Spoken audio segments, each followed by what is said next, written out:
Es-tu fatigué de voir le vent et la pluie entrer par ta cheminée et salir ton foyer? Veux-tu savoir comment protéger ta cheminée en maçonnerie des intempéries de manière simple et économique? Alors cette vidéo est pour toi. Aujourd'hui, nous vous apprendrons pas à pas comment fabriquer un capuchon de cheminée en maçonnerie avec des matériaux faciles à ce procurement et des outils de base.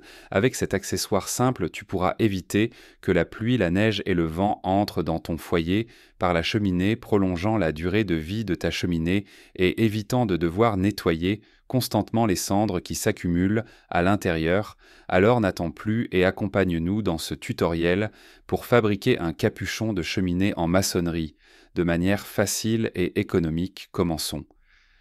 Chaque fois que nous avons parlé de comment installer une cheminée ou un poêle à bois, nous avons insisté sur l'importance d'installer correctement le tirage de la cheminée et la sortie des fumées, ainsi que leurs conduits extracteurs et de ventilation. Il y a un élément que nous avons tous vu sur les toits de nombreuses maisons, les capuchons de cheminée. Cependant, nous ne leur avons pas accordé l'attention nécessaire, et peu de gens connaissent la raison de leur installation. Nous allons parler de comment fonctionne un capuchon de cheminée anti-refoulement, et quelle est sa fonction. De plus, nous parlerons des capuchons pour les cheminées en maçonnerie, s'il est nécessaire de les installer ou ce qui se passe si nous ne les posons pas. Nous te le racontons ci-dessous. Qu'est-ce que le capuchon d'une cheminée? Les capuchons de cheminée sont des pièces qui possèdent un chapeau sur leur partie supérieure. Ils sont toujours installés à la fin du conduit d'extraction des fumées de notre poêle ou cheminée. À leur début, les capuchons de cheminée étaient utilisés pour empêcher les étincelles formées lors de la combustion de sortir. Leur fonction principale est d'évacuer la fumée et les gaz nocifs. De plus, ils empêchent l'entrée de l'eau de pluie par le conduit, l'occupation par des animaux et évitent la formation d'un reflux d'air par le tirage de la cheminée. Les capuchons de cheminée anti-refoulement. Il existe divers types de capuchons de cheminée avec différentes formes et fonctions que tu peux installer à la sortie des fumées de la cheminée. Nous recommandons d'installer un capuchon de cheminée anti-refoulement.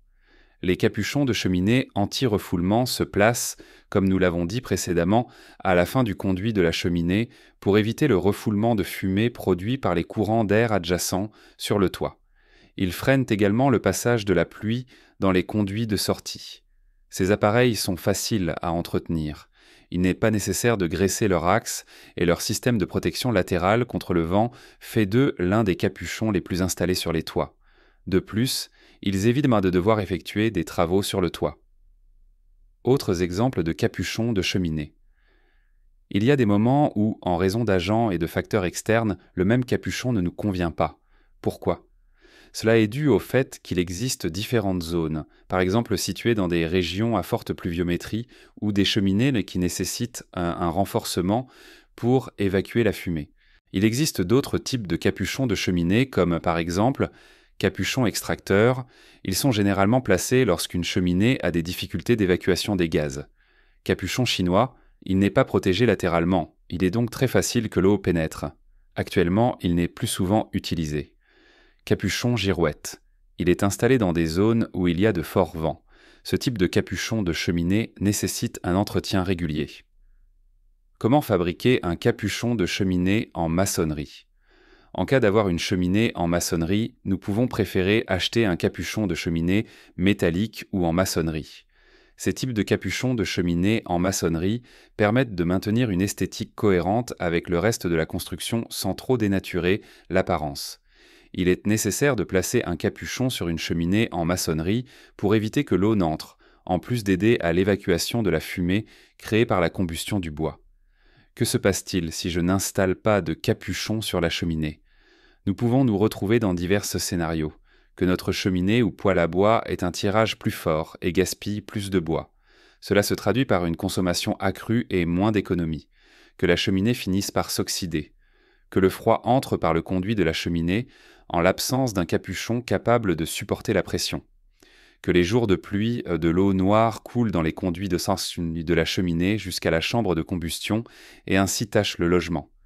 Alors, est-il nécessaire d'installer un capuchon de cheminée? La réponse est oui. Dans les cheminées et poêles à bois, c'est nécessaire et obligatoire. Nous espérons que ce tutoriel t'a plu et que tu pourras profiter de ta cheminée sans souci. Merci d'avoir regardé cette vidéo et n'oublie pas de l'apprécier et de t'abonner si cela t'a été utile.